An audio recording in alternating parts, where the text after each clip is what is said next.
Si je vous montre ce graphique, vous allez probablement chercher un achat dans un order block qui se trouverait en dessous. Et c'est exactement ce que feraient 95% des traders, et c'est exactement ce qu'il ne faut pas faire. Les traders débutants ou ceux qui ne sont pas encore rentables, et moi j'ai été le premier à faire cette erreur, ont tendance à penser que le marché est l'équivalent d'un magasin. On a tendance à se dire que ok, si le marché a chuté de 1,5% dans la journée, il y a quand même de fortes chances qu'il réaugmente parce qu'il est très peu cher, et donc c'est un bon moment pour acheter vu que le prix est bas. Sauf que c'est une énorme erreur parce qu'un marché financier, que ce soit le forex, que ce soit les crypto-monnaies, n'ont absolument rien à voir avec un magasin. Dans votre magasin, vous allez avoir votre pot de Nutella à moins 50%. Là, ouais, ça va être intéressant de l'acheter parce que dans 3 jours, le prix va revenir à la normale. Là, vous n'avez aucune idée de si le prix va revenir à la normale. Le prix peut continuer de chuter à l'infini. Donc quand on entend tous la phrase buy the dip, en fait, ça joue contre votre psychologie parce que c'est une erreur de penser qu'il faut acheter peu cher. Un marché n'est jamais pas cher et n'est jamais trop cher. Et ça vous est sûrement forcément déjà arrivé de chercher des ventes alors que le marché faisait que monter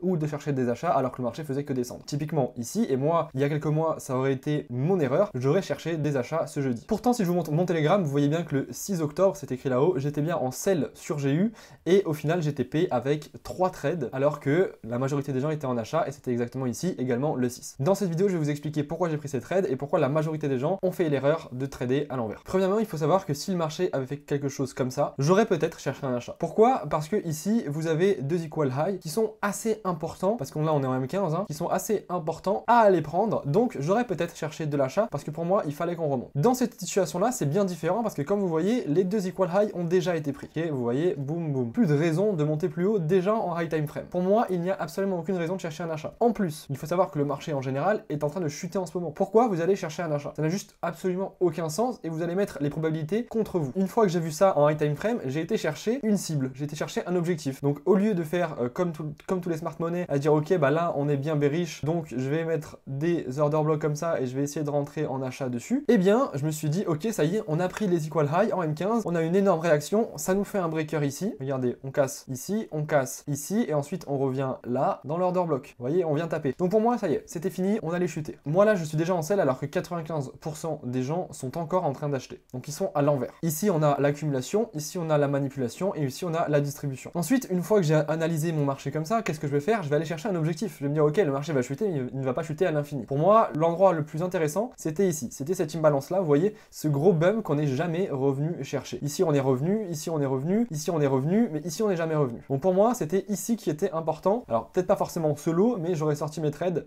OTP ici à l'imbalance. Donc on reste bearish, jeudi commence, on arrive ici et là il est 15h45 et ici en M15 ça me fait un très beau breaker avec de l'imbalance. Donc moi je ne trade pas en M15 mais mon entrée en M15 aurait été ici. Dans l'imbalance ici de l'order block du breaker. Vous voyez que le problème c'est qu'en M15 ça nous fait un peu beaucoup. Alors attendez, on va marquer l'objectif. Évidemment tout ça là c'est facile à dire une fois que tout a été fait, mais tout ça je l'ai envoyé dans le Telegram avant que le marché fasse tous ces mouvements. Et je l'ai même mis en direct en story sur le Telegram et j'ai même fait une analyse du trade que j'ai posté en réel. Juste pour qu'on soit ok sur le fait que je suis pas comme tous les traders youtubeurs qui tradent ce qui s'est déjà passé en fait. Donc ok, ça aurait été mon entrée en HTF, donc High Time Frame en 15 minutes. Ça nous aurait fait, je pense, un beau R2,95. Pour moi c'est pas bon du tout, moi je vise minimum des R4, R5. Donc on va fermer et on va aller en H1, en 1 minute pardon, pour voir ce qui se passe. On va enlever cet order block que j'ai mis au début qui n'a aucun sens. Ok, on est en M1, on a notre objectif là-bas en bas, on sait que le marché est censé descendre jusqu'à là-bas parce qu'il y a un imbalance en M15, en ayant un main, on va chercher du sell qui continue dans la tendance. Ici on avait un très beau setup déjà avec un breaker, ça nous casse en haut, ça nous casse en bas,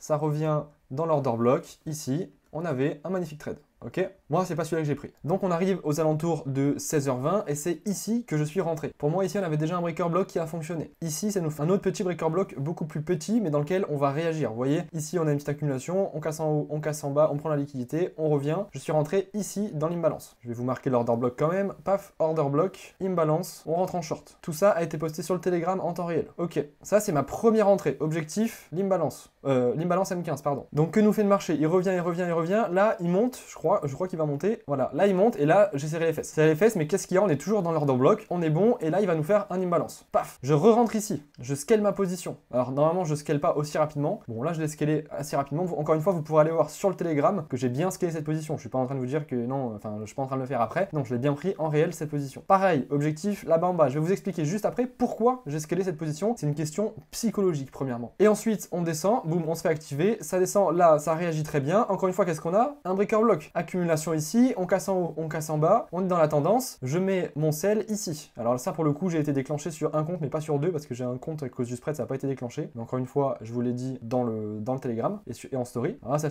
fait un gros stop de 15 pips, certes, mais ça fait toujours un R3 si on TP, un R3 en plus, donc c'est quand même très intéressant. Je vise des R5 minimum sur mes positions de base. Donc là, qu'est-ce qui va se passer? Vous allez voir qu'on va se faire déclencher au poil de cul, je crois. Bon, c'est vrai que mon spread, à cause du spread, j'avais pas été déclenché sur l'autre compte. Hop, hop là, vous voyez, à peine, et ensuite, on va chuter. On va peut-être pas aller taper le TP directement, je sais plus. Je crois qu'on va rebondir.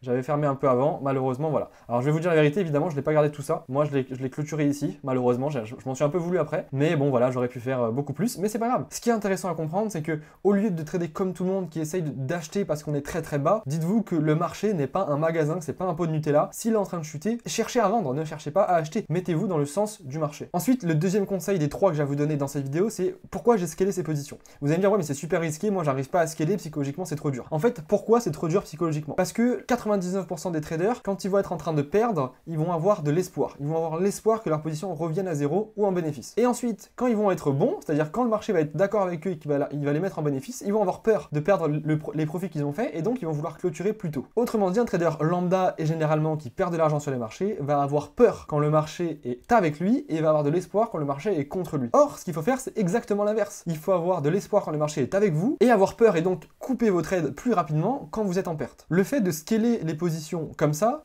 me permet psychologiquement de ne pas me dire ok, je vais fermer ma position plus tôt quand le marché remonte là pour le coup contre moi, mais de me dire ok, il remonte, c'est normal, et ça va me faire une nouvelle opportunité pour scaler ma position. Et du coup, dans votre tête, ça va complètement changer la perspective du marché. Vous serez plus en train de perdre de l'argent quand le marché sera un peu sur un retracement contre vous, mais vous serez en train potentiellement d'en gagner encore plus avec une nouvelle entrée. Et ça, c'est extrêmement important à comprendre. L'important, c'est pas d'augmenter les tailles de ces positions quand on perd pour revenir à zéro. L'important, c'est de baisser les tailles de ces positions quand on perd et de les augmenter quand on gagne. Et quand on y réfléchit, c'est 100% logique. C'est juste les émotions qui rentrent en jeu une fois qu'on est dans un trade qu'il ne faut pas écouter et qu'il faut garder cette logique-là. Personnellement, ça m'a mis plusieurs mois à réussir à comprendre ça et à l'appliquer sur les marchés. Vous voyez, si ici, par exemple, vous étiez en train de chercher un achat, bien votre cerveau aurait pu vous dire, ok, ici on a pris l'eau, on a pris de la liquidité, là on a fait un breaker, on a cassé en bas, on a cassé en haut, on revient ici, je rentre en achat. Vous allez rentrer en achat comme ça, vous allez rentrer en achat et vous allez vous faire stop loss. Et là vous allez vous dire, mais putain, mais je comprends pas, j'ai fait ce qu'il a dit, ça a pris de la liquidité, il y avait de l'objectif de liquidité là-haut, c'est un breaker block, je comprends pas pourquoi je perds. En fait, vous perdez parce que vous tradez contre la tendance. Le marché est en train de descendre, le marché vous montre qu'il descend, pourquoi vous allez chercher à acheter? Ce n'est pas un pot de Nutella. Et le dernier conseil que j'ai à vous donner pour améliorer votre psycho, ça va être de dessiner ce à quoi vous vous attendez. Ça va vous permettre de ne pas rentrer dans n'importe quel trade et de ne pas rentrer dans un trade auquel vous ne vouliez pas rentrer de base. Typiquement, quand j'ai dessiné là, ces flèches-là, le marché en était là. Donc le marché en était là et je m'attendais, je cherchais des ventes. Moi, je sais que psychologiquement, là, le marché est en train de monter, etc. Je vais me dire, ah, ça y est, on est bullish, etc. Je vais commencer à mettre un order block ici, je vais commencer à chercher un achat ici, etc. Non. Pourquoi? Parce que le marché est bearish. On est en train de chuter, voilà, on est en train de chuter. Ça sert à rien de chercher un achat. Et je sais que psychologiquement, si je trade pas comme ça et que je mets pas une zone, je vais commencer à rentrer dans des trades en achat alors que je suis à l'envers et que c'est pas ce que je voulais faire de base. Du coup, ce que je fais, c'est qu'ici, je vois des equal high. J'attends qu'on vienne prendre les equal high pour rentrer en sell. Je ne rentre pas avant. Comment je fais pour ne pas rentrer avant? Bien, premièrement, je marque mon equal high. Deuxièmement, je marque ce à quoi je m'attends. Je m'attends à ce qu'ici, voilà, on fasse une petite trendline, qu'on casse, qu'on prenne la liquidité là-haut en faisant un breaker. Vous voyez ici, on casse en bas, on casse en haut, on prend la liquidité. À faire une petite trendline ici pour accumuler encore, revenir dans l'order block et partir. Voilà exactement ce que j'avais dessiné avant que le marché bouge. Ensuite, j'attends. Tout simplement, j'attends. Ok, le marché, il est là, il fait ce que je pensais, il chute, il fait une petite trendline en chutant. Ok, on est là. Ici, qu'est-ce qu'on a? On a une prise de liquidité ici déjà, HTF, M15. Ici, on a un breaker, on casse en haut, on casse en bas, on vient réagir dans l'order block et l'imbalance. Déjà, il y avait une entrée ici, mais bon, elle était un peu trop risquée pour moi. Ici, vous voyez, pile, on la touche et on part. Donc moi, maintenant, mon entrée, elle est ici, dans cet order block là, comme ça. Ça a fait exactement ce que je pensais. Maintenant, je vais rentrer en short comme ça. J'ai eu mon breaker là-haut, ça a réagi, j'ai mon order block ici. Ok, je suis bon, c'est parti. Au moins jusqu'au low, sachant que le marché est baissier, j'ai le marché avec moi. Donc j'attends. Je ne rentre pas en achat jusque là-haut, ça sert à rien. Vous voyez, ici, j'aurais pu me dire, ah putain, ça a réagi et tout. Sauf que si j'étais rentré, je me serais fait SL. Vous voyez, un mec qui trade en boss PY, là, il se fait SL parce que bah, ça le sort et ça part à l'endroit. Ça lui fait croire qu'il est bon, du coup le mec il fait ah putain j'ai raté le mouvement, je me suis fait stop loss et tout. Il rentre encore plus en achat et il va encore plus perdre. Nous on se fait déclencher. Alors normalement je rentre pas d'un coup comme ça moi, je vais attendre. Alors là je l'ai pris mais on va voir si ça fait ce que je pense. Ok. Donc là on a notre réaction. Normalement je vais mettre mon sell maintenant, comme ça. Ici donc on a notre order block dans l'imbalance. On va voir si ça revient. Je sais pas pour le coup, je me souviens pas, là ça fait trop longtemps. Hop, ça revient, est-ce qu'on se fait stop? Non. Est-ce que ça part? Ok, on n'est pas encore ABE. Là on se met ABE une fois qu'on a cassé ça. Là on a une position de scaling. Je la prends. Laquelle, vous allez me dire, bah ici, là, hop, hop, hop, on revient. Ici, on a un imbalance qui casse. On prend sur le low ici. SL là-haut. On va peut-être se faire SL, là, on va voir. On se fait pas SL. Donc là, c'est intéressant, pourquoi? Parce que vous voyez, sur le premier, du coup, on va dire que c'était celui-là. Sur le premier, on est ABE, parce qu'on a cassé ici. Du coup, même si lui se fait SL, on s'en fout parce qu'on a perdu que 1% qui était le risque de base. On perd que 1%, mais on peut gagner 2 fois plus.